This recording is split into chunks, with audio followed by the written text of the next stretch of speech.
Welcome back to Abandoned Mine. On this channel, we explore things on the deeper, darker depths of this world. The purpose is to bring them to the light, that way you understand them better. On today's video, we're going to be discussing an app that sparked much controversy after many people stumbled upon disturbing scenes. And that app is called Randonautica.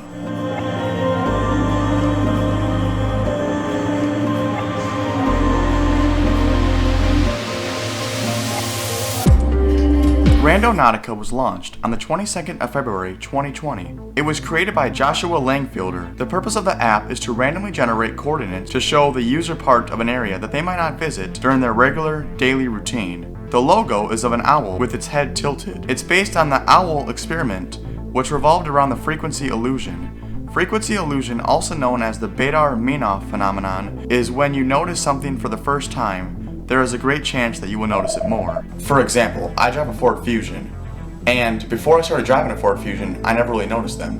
But now that I drive one, I see them literally everywhere I go. Basically, if you keep an eye out for something, you're bound to see it. The main purpose of the app is to break you out of your regular routine and give you an awing experience. On June 19th, 2020, Henry, an 18-year-old living in Seattle, decided to go out with some of his friends. They were curious to see where the app would take them. The app gave them coordinates that directed them towards a beach in the western part of Seattle. When they got to the beach, they found a black suitcase sitting amongst the rocks. At first they were joking around, wondering if it would have anything of value. It stunk really bad. However, as soon as they got it open using a stick, the smell became overwhelming. They decided to alert authorities, as they figured it could have just been rotting food. But they feared it could be something more gruesome. Once the police arrived on the scene, they collected the suitcase along with the second one that was found in the water.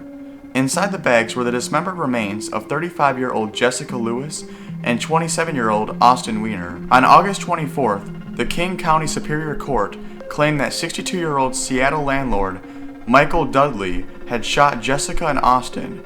They theorized that they were shot in the room they were renting. Dudley admitted to the police that there had been an argument over unpaid rent. The police had actually gone to the house on June 9th after a neighbor heard yelling and gunshots. However, since nobody answered, the police left. This frustrates me because if the police had demanded that somebody open the door or actually gotten access inside the house, they could have potentially saved someone's life. Picture this. You hear yelling coming from inside your neighbor's house and a few gunshots go off. You're brave enough to go over there and check out what's going on. You would either assume that they're both dead or that the suspect is trying to hide the body if you got no answer. Either way, the police should have waited for an answer. They should have at least found it suspicious that there was no answer. There was just no good reason to leave. Anyways, investigators found bullet holes in the walls, along with trace amounts of blood. One woman, who I assume wants to stay anonymous, told police that when she was in the house on June 9th, she saw a bloody hand sticking out of the mound of clothes. And when she confronted Dudley about the matter, he told her, "Let's just put it this way. His gun misfired and mine didn't." Dudley has since been charged with 2 counts of second-degree murder. He remains in police custody. The theory is that before you hit the button to generate the coordinates, whatever you think of will happen to you along the journey. For example, if you think of something peaceful, it will lead you to an open field of grass or maybe a waterfall. On the other hand, if you think of something like fear or death, it might lead you to a cemetery, an abandoned house, or maybe the gruesome remains of a homicide victim. The app even says to clear your mind. It says that you can set an intention or theme by thinking about it while it loads the point. There are many videos that show people's discoveries, whether it be an ambulance racing to save somebody, a tombstone in the middle of nowhere, or anything else weird you can think of. Somebody probably found it using the app. The remains that the group of teens found is in fact a real discovery, and is backed up by evidence that I went over earlier in the video. We know that this discovery is real, but does that mean that the rest are? I hate to spill the beans for you, but not really. The suitcase finding was real and garnered over 25 million views in a short amount of time. Many people saw this as an easy way to go viral, and so the trend started. I'm not saying that every other finding besides the suitcase are fake, but the majority are. All you have to do is record yourself using the app, and then go to a creepy place you know of and say the app brought you there. Unless somebody decides to look at the coordinates themselves and go there, nobody can really argue with your finding, especially if it's a circumstantial finding, such as a police scene. I myself could fake a finding as well. I know of an abandoned house nearby, which I use for my channel banners and logos. I could film myself using the app and go to that house and say that the app brought me there. has actually received many bad reviews from angry users, saying that their adventure was boring or that the app generated coordinates in someone's yard and that they couldn't explore. The company has responded to many of these reviews, basically telling them that the apps don't use mind-reading technology. It'd be like setting a playlist of music to shuffle and then getting mad when it doesn't play a song that you like. All it does is generate the most random coordinate possible, hence the name Randonautica. It's supposed to take you places that you wouldn't normally go in your everyday life. Okay, so I've done plenty of speaking on the app. I'm gonna try it out myself and see how it works. So for the first spot, I'm gonna think breathtaking. You know, like, oh my gosh, looks so cool. 1.6 kilometers. So here we go, let's go power. Maybe it's powerful. And generate. Points being generated. Whoops. See what we get. Okay, I'm bound to get in an accident doing it this way. But my point's like right there. I'm getting close to it. I don't see anything out of the usual. For some reason this neighborhood seems a bit more weird. I don't know, it's new, okay? I don't know what I'm saying here. I just expect something weird to happen. But who knows? There's nothing weird. There's really just like a power supply thing. I hope no one comes down the road. Nothing weird. I said happy. Okay, let's do. I'm thinking fire truck and fire. Just let's try something that, you know, that's obviously, if it happens, we know something's wrong with the app. I don't know if that's danger of me, but like fire truck or fire. We'll probably see a fire pit or something. But like fire truck. Generate. Fire truck, fire truck, fire truck. Okay, fire. So we're getting near the point. I said fire. I have no clue. That one was a dud as well. There's no fire trucks, or anything. Let's do pseudo blind spot, and let's think like blood. Okay.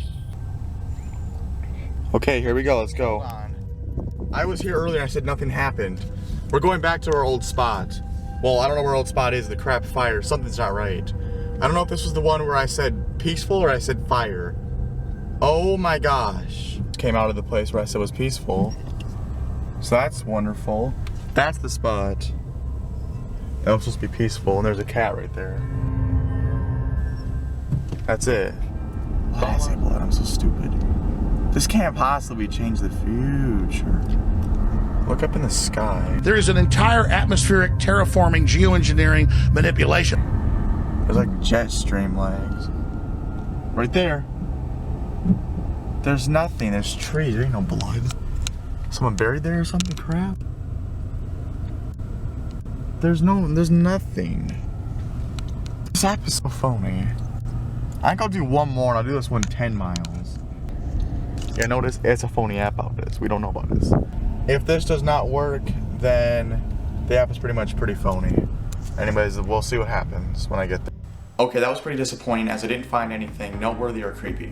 I will say, I didn't realize how many houses were down the streets that I pass every single day. It was also very weird how, after getting entangled in all these streets and getting lost, I ended up like on the other side of town. Yeah, when I pulled out one of the streets, I was like, how did I get over here? Like, it was so weird how I ended up there, so that was very interesting. The journey itself was actually more interesting than the actual destination. All of the destinations that you may have seen were either somebody's front yard, somebody's backyard, in between two houses, or even private property. There was an actual gate that it led me to, or a fence, that said no trespassing.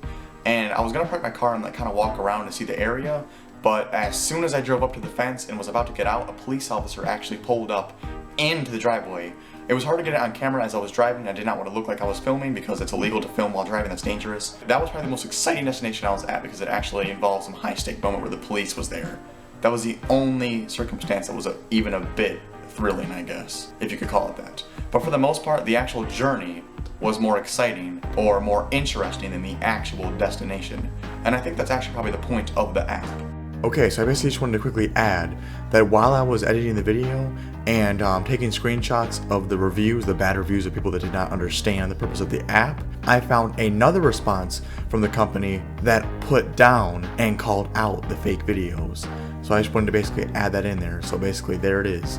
There's the comment of the company basically debunking the fake videos themselves, calling out the fake videos. So I thought that was very, very important to add to the video. So there you go. So there you have it. The app basically just generates random coordinates. Many people fake their videos just to get on the trend. Yes, I do believe some of them are real. Think about it. If you push the button to generate coordinates 1,000 times, I can guarantee you, or almost guarantee you, that at least one out of those 1,000 times, you would probably find something noteworthy or interesting. Now think about the realism of this. There are millions of people that were playing this game, millions. And each one probably played it at least 10 times. Now out of 10 million times, you're bound to have at least one of them find something interesting. As far as the think about it before you click the button thing, like I said, like the Madoff Manor phenomenon, it's just a bias. If I were to click the coordinate button and say, hey, I want to find something peaceful, I'm gonna be looking out for something peaceful along the way. So I'm bound to find something peaceful. But the destination itself is mostly just gonna be somewhere you can't actually explore at all. If you want to play this game, do not give it a bad review for not taking you somewhere and thrilling or crazy, because again, it's just random. That's the point of the app, is to take you out of your regular daily routine that you go through every single day. That's the purpose of the app. So I hope you understand the purpose of this app now, as many reviewers don't. Thanks for watching. Please support the channel by subscribing. If you like the video, like it. If you dislike the video, dislike it, and tell me in the comments why. If you have any ideas that you would like me to do in the future, please tell me in the comments down below. I know it's been a while since I've uploaded. I plan to upload a bit more frequently now. I've got many video ideas, many videos that I want to work on and getting out. This video is long in the making actually. I started in this video like back in January when I first heard about this thing. So I understand this is late. This whole thing occurred back in June 9th, 2020, so obviously I know that I'm late to this. I just really wanted to cover it. And yes, I have not forgotten about Instar Labs. That is a video, and yes, it will eventually come out. I'm going to make a few more videos before I make the Instar Labs video because I would like to get uploading again, and Instar Labs is a very big rabbit hole. Thanks for watching. That's all I have for you.